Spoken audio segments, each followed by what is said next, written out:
Welcome back to my YouTube channel Skill Guru. आज skill गुरु में हम सीखेंगे पार्ट 2 में हम जानेंगे कि इक्विपमेंट में nozzle marking, cutting and setup. तो हमने इसके पहले क्या देखा था, इसके पहले हमने इस पे डिस्कस किया था, सेल को बनाने के तरीके पे हमने डिस्कस किया था, जो कि ये पार्ट था। ये पार्ट हम बनाएंगे कैसे, तो ये हमने बना लिया, लेकिन इससे सिर्फ बनाने से हमारा जॉब कंप्लीट नहीं होता है। इसके ऊपर हमें नोजल लगाना पड़ता है, और नोजल का काम क्या है कि मटेरियल को इन करना और आउट करना, और वहाँ पे जो है अपना पाइपलाइन का यहाँ कनेक्शन होता है और एक दूसरे जगह पे ट्रांसफर करने के लिए इसका इस्तेमाल किया जाता है इक्विपमेंट में। तो हम सबसे पहले डिस्कशन चालू करने से पहले मैं आपको बता दूं कि बने रहिए हमारे यूट्यूब चैनल स्किल ग्रुप पे, और शेयर करो, लाइक करो और कमेंट भी करो कि आपको और क्या इसमें बेटर चाहिए। चलिए स्टार्ट करते हैं।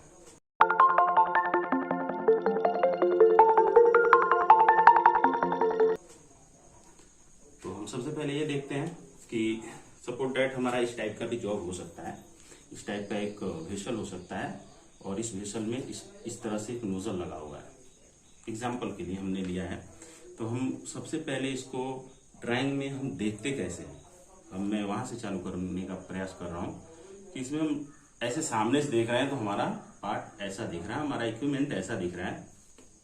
तो इसमें हम प्रोजेक्शन, एलिवेशन, ये दो चीज समझ जाएंगे परफेक्ट रूप से। आप ये जो जॉब लगा है या इक्विपमेंट जो लगा है, इसमें आपका प्रोजेक्शन और एलिवेशन अच्छे से समझ में आ जाएगा, और ड्राइंग में भी समझ में आ जाएगा। लेकिन आपको इस कंडीशन में डिग्री समझ में नहीं आएगा कि ये नोजल एक्चुअली कितने डिग्री पे लगा है। तो इसके लिए हम ये सेक्शन में जब देखते हैं, टॉप से व्यू करते हैं, तो ये ऐसा आपका दिखेगा। तो ऐसा दिखेगा तो हम क्लॉकवाइज इसमें डिग्री का मार्किंग करते हैं। तो 0, 90, 180, 270, और यहाँ से 45 डिग्री पे हमारा ये नोजल लगा हुआ है। तो अभी आपको ऐसा लगता होगा, या जो लोग काम किए होंगे उनको तो ये कंफर्म समझ में आ रहा है कि क्या है, लेकिन जो नए लोग हैं या जो इसमें इतनी डिटेलिंग नहीं जानते हैं, तो उनके लिए थोड़ा सा समझना पड़ेगा कि एक्चुअली ये 45 डिग्री को हमें जानना कैसे है और इसका मार्किंग करना कैसे है। तो हम सबसे पहले इसमें ये देखते हैं कि हमारी जो ये लॉन्ग सीम यानी कि सेल की जो सेटअप हुई है, सेल का जो पार्ट जुड़ा हुआ है, ऐसे कर्व होकर जो जुड़ा हुआ है और उसमें वेल्डिंग मारा हुआ है, वो कितने डिग्री पे है। फर्स्ट यही देखते हैं। तो ये हमारा 135 डिग्री पे है, 135 डिग्री पे। 135 डिग्री से हम सबसे पहले सेट करते हैं कि हमारा 0 डिग्री जो है 135 पे कहाँ आएगा। तो उसके लिए हम पहले ओडी का सीएफ निकालते हैं। ओडी का सीएफ कैसे जानते हैं वो हम यहाँ पे देखेंगे। ओडी का सीएफ में सीएफ इक्वल टू होता है ओडी इंटू पाई। उसमें आता है क्या क्या, तो आईडी आता है। क्या है, अधिकतर ये सेल में जो है ना आईडी दिया रहता है, ओडी नहीं दिया रहता है। आईडी देगा और इधर थिकनेस लिख देगा, एक साइड थिकनेस लिखेगा। आईडी आता है प्लस 2 थिकनेस इंटू पाई आता है। तो हमारा जो सेल है, ये जो सेल है इसकी आईडी है 1000 प्लस 40 इंटू पाई। इसका जो थिकनेस है 20 है पाई। तो ये टोटल जो है इसका सरकमफ्रेंस होता है इतना 3267.68। और अब हमें डिग्री निकालना है। तो इसके लिए डिग्री के लिए हो जाएगा degree equal to CF divided by 360। ये 360 का मीनिंग ये होता है कि हमारा कोई भी सर्कल होगा और हमारी डिग्री जो है टोटल होती है 360 डिग्री। यानी कि इंसान एक जगह से घूम के सीधे ऐसे घूमते अगर आता है क्लॉकवाइज, तो पूरा राउंड लगाता है तो 360 डिग्री घूमता है। और ये 360 डिग्री से हमारी पृथ्वी का भी जो भौगोलिक स्थिति जुड़ी हुई है, तो भी 360 डिग्री से ही जुड़ी हुई है। ठीक है, तो ये हमारे साइंटिस्टों द्वारा ये मिला हुआ है कि ये ऐसा मान होता है। हम क्या करते हैं, ये CF में 360 का जब हम भाग देते हैं या डिवाइड करते हैं, तो 1 डिग्री का मान निकलता है। इसमें 360 डिग्री। अब आपको यहां समझना पड़ेगा कि इसमें जो CF है, ये पूरी एरिया, वो जो है 3267.68 और बाई 360 डिग्री, तो ये 1 डिग्री का मान है। ये जो है ना 1 डिग्री का मान है। 1 डिग्री अगर आप इसमें चलते हो या नापते हो, तो इतना आपको नापना पड़ेगा। तो अब हम यहाँ से एज्यूम करते हैं, यहाँ से ये लॉन्ग सिम से हम इतना डिग्री हम नापते हैं। इतना डिग्री नापते हैं 135 डिग्री, ठीक है। तो इसमें हम क्या करते हैं कि 9.07 इंटू 135 जो हमारा आता है वो 135 डिग्री का मान होता है। फिर यहाँ आता है, फिर यहाँ 0 मार्किंग करने के बाद हम 45 डिग्री मार्किंग करते हैं, तो यहाँ पे नोजल का सेंटर आता है, फिर 90 आता है, फिर 180, फिर 270। तो हमारा ये डिग्री ऐसे ही निकाला जाता है। हमको होप है कि आप समझ गए होंगे, नहीं समझ में आएगा तो हमको कमेंट करें।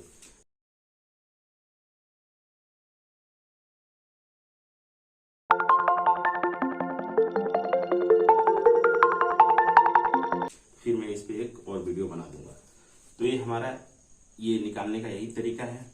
फिर हम ड्राइंग में ये देखते हैं कि नोजल जो बेल्डेड का पोजीशन है वो कैसा है। कभी ऐसा दिया जा सकता है, थिकनेस के हिसाब से डिसाइड होता है। कभी ऐसा देंगे और कभी ऐसा भी हो सकता है। देख रहे हो ना, इसमें डबल भी है, इसमें सिंगल भी है। तो ऐसा भी हो सकता है और ऐसा भी हो सकता है। ये जो लाइन है वो नोजल की ओडी की लाइन है, थिकनेस की लाइन है, और ये भी वही थिकनेस की लाइन है। तो हम यहां तक पहुंच गए, ठीक है। अभी उसके बाद से हम क्या करते हैं कि जब हम डिग्री समझ गए, सेल पे डिग्री मार्किंग करने के बाद वहां से एलिवेशन को मार्क करते हैं, वहां का एक सेंटर पॉइंट निकालते हैं यहाँ, और एक यहाँ, ये हमारी सेंटर पॉइंट हो जाती है, ठीक। फिर हम ये देखते हैं कि सेल के हाफ बॉडी से उसका टॉप कितना ऊपर है, तो इसको हम प्रोजेक्शन बोलते हैं। तो ये प्रोजेक्शन जान लेते हैं। उसमें दो तरह से प्रोजेक्शन दिया रहता है, या डायरेक्ट यहाँ से भी शो आउट करेगा, नहीं तो सेल के ओडी से भी शो आउट करेगा, तो आप वो देख लोगे, ठीक है।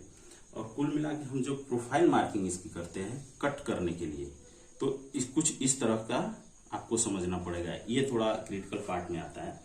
कैसे समझना पड़ेगा कि आपको सबसे पहले ऐसा एक हाफ सर्कल बनाना पड़ेगा, कहाँ, एकदम बराबर सरफेस एरिया पे बढ़िया से। छोटा अगर नोजल है तो आप डिवाइडर से कर सकते हो, लेकिन यही नोजल बड़ा हो तो आप डिवाइडर से नहीं कर सकते हो। आप डिवाइडर से करोगे कहीं गैप बढ़ जाएगा, कहीं गैप छोटा हो जाएगा और अच्छा शेप में नहीं आएगा। तो इसके लिए हम पहले ऐसे बनाते हैं, एक ऐसा एक सेंटर लाइन जनरेट करेंगे, उसमें एक ऐसे यहाँ से डिवाइडर लगा के एक लाइन जनरेट करेंगे ताकि ये 90 परफेक्ट हो, इधर उधर ना हो। फिर हम ऐसा करते हैं कि इस पे एक हम ओडी का 2 लाइन निकालते हैं। ये जो होती है ये इसका ओडी है, ये ओडी का सेल ओडी का 2 लाइन निकालते हैं। 2 लाइन निकालने के बाद और सेंटर लाइन निकालने के बाद इस सेंटर लाइन के ऊपर डिवाइडर से हम इसका ओडी मार्क करते हैं। इसका ये जो सेल है उतने ओडी का हाफ करके रेडियस लेके हम इस पे एक सर्कल करते हैं। सर्कल जब हमारा मिल जाता है और ऐसा हो जाने के बाद हमको क्या करना रहता है, सपोज दैट इसमें बराबर इक्वली इधर से लाइन निकाल देते हैं। और ये जगह के हिसाब से, ऐसा नहीं कि बहुत घना लाइन निकाल देंगे तो आपको डायमेंशन लेने में बहुत तकलीफ होगी और ले नहीं पाओगे आप। तो यहाँ पे हमने क्या किया है, 1 2 3 4 इधर और 4 इधर, ऐसे लाइनें निकाल दी है। ये लाइनों का हम ये डायमेंशन चेक करते हैं, ये और ये सेल पे ऐसे। तो जब हम ऐसे डायमेंशन चेक करते हैं और इसके बाद से क्या होता है, एक तरफ सेल में ये डायमेंशन जाएगा, एक तरफ ये सेल में राउंडिंग की तरफ ये डायमेंशन जाएगा, और ये जो सीएल है सेंटर टू सेंटर में ये वाले में ये डायमेंशन जाएगा, ये वाला। तो हम जब क्या करते हैं, ऐसा जब नापते हैं ना, ये डायमेंशन लेते हैं, तो ये हमारा पैटर्न बनता है, ऐसे बनता है शेप। इस शेप में क्या होता है कि ये जो पहला डायमेंशन है, ये पहला हो जाएगा 1 1 2 2 3 3 4, ये जो इधर का लाइन है वो है 4। ऐसा हो गया ना, 1 2 3 4। फिर यही 1 2 3 4 हमारा यहाँ आ जाएगा 1 1 2 3 4 1 2 3 4। क्लियर? जब आप मार्किंग करोगे तब आपको 100% ये बात समझ में आएगी। तो आपका ऐसा एक शेप मिलेगा। इस शेप को हम क्या करते हैं, डेवलपमेंट करते हैं शेल के ऊपर। तो शेल के ऊपर जब जाते हैं तो वो जो सेंटर पॉइंट रखती है उस पर ऐसे रखते हैं, और फिर हम यही 1 2 3 4 वाली जो नंबरिंग है ना, जब मार्किंग करके और फिर हम स्केल से उसको मिलाते हैं, दोनों तरफ से मिलाने के बाद परफेक्टली वो आपका निकल के आ जाता है। फिर हम कट करते हैं, कट करने के बाद हम फिर भी प्रिपरेशन पे आते हैं, भी प्रिपरेशन। तो इसमें हम ये देखते हैं कि ऐसा भी का दिया है कि ऐसा भी का दिया है। आपको आपको मैंने पहले वीडियो में बताया था कि हम भी का मार्किंग कैसे करते हैं। तो भी का मार्किंग का एक सिंपल सा फॉर्मूला है, tan थीटा इंटू थिकनेस। ठीक, कोई भी हो सकता है थिकनेस, जिसमें हम क्या जानते हैं, तो अगर ये सिंगल निकालना है तो हम tan अगर ये सपोर्ट एट ए सिंगल है तो 30 दिया होगा, नहीं तो 35 डिग्री दिया होगा। तो हम इसमें देखेंगे तो अगर 30 है तो ऐसे रखते हैं, tan 30 इंटू थिकनेस, ये हमारी 20। अब tan 30 का जो मान आएगा इसमें आप गुणा करोगे तो जो निकल के आएगा वो ये दूरी होगी, ये दूरी, और इतना ही कट आप इस शेप में करोगे तो ये भी बन जाएगा, ये भी बनेगा। सेम टू सेम इसका ऐसा होता है। इसमें क्या होता है कि ये जो दिया होता है 1/3 के हिसाब से दिया, 1/3 ऊपर रहता है और 1 इधर रहता है। जैसे आप समझ जाओगे, ड्राइंग देखोगे तो इस टाइप का भी पिपरेट होता है। उसके बाद से भी की जो प्रिपरेशन की एनडीटी है, बहुत सारे में रिक्वायरमेंट रहता है। आप भी बनाओगे तो उस भी को आप पीटी करोगे, पीटी करने के बाद उसका पीटी का जो डिफेक्ट है अटेंड करोगे, उसके बाद से ही आप आगे काम कर सकते हो। बहुत में ऐसा नहीं रहता, लेकिन जो हैवी प्रेशर पार्ट होते हैं, हैवी प्रेशर पार्ट, उसमें ये सब आपको मेंटेन करना पड़ता है। भी का प्रिपरेशन के बाद आफ्टर पीटी, नहीं तो एमटी भी कराना पड़ सकता है। तो हमको आई होप कि आप समझ गए होंगे कि हम नोजल का मार्किंग कैसे करते हैं। नोजल के मार्किंग में 3 चीजें बहुत इंपॉर्टेंट रहती हैं, उसमें एलिवेशन, प्रोजेक्शन और डिग्री। अगर ये आपको समझ में आएगा तभी आप ये नोजल का प्रोफाइल मार्किंग कर सकते हो। अगर ये नहीं समझ में आता है तो आपके लिए डिफिकल्ट है। फिर भी हमारे वीडियो पे आप देखोगे तो ऐसे आपको समझ में आने जैसा हमने बनाया हुआ है ना। इसमें देखो यहाँ पे लिखा हुआ स्टेप, भी एंगल, ODCF और डिग्री मार्क, ये आपका इंपॉर्टेंट पॉइंट रहता है। तो आज हम पार्ट 2 में यही हमने डिस्कस किया और मुझे उम्मीद है कि आप समझ गए होंगे। अगर नहीं समझ में आता है तो हमको कमेंट बॉक्स में डालें, ताकि आपको मैं और भी आसान तरीके से समझने वाला जैसा बना के आपको बताऊंगा। और इसमें जो भी डायमेंशन है, तो ये डायमेंशन में इस पे मेजर नहीं कर सकता, इसके लिए मैं आपको ये डायमेंशन जितने भी हैं आपके समझने लायक तरीकों से बताया है। थैंक यू दोस्त।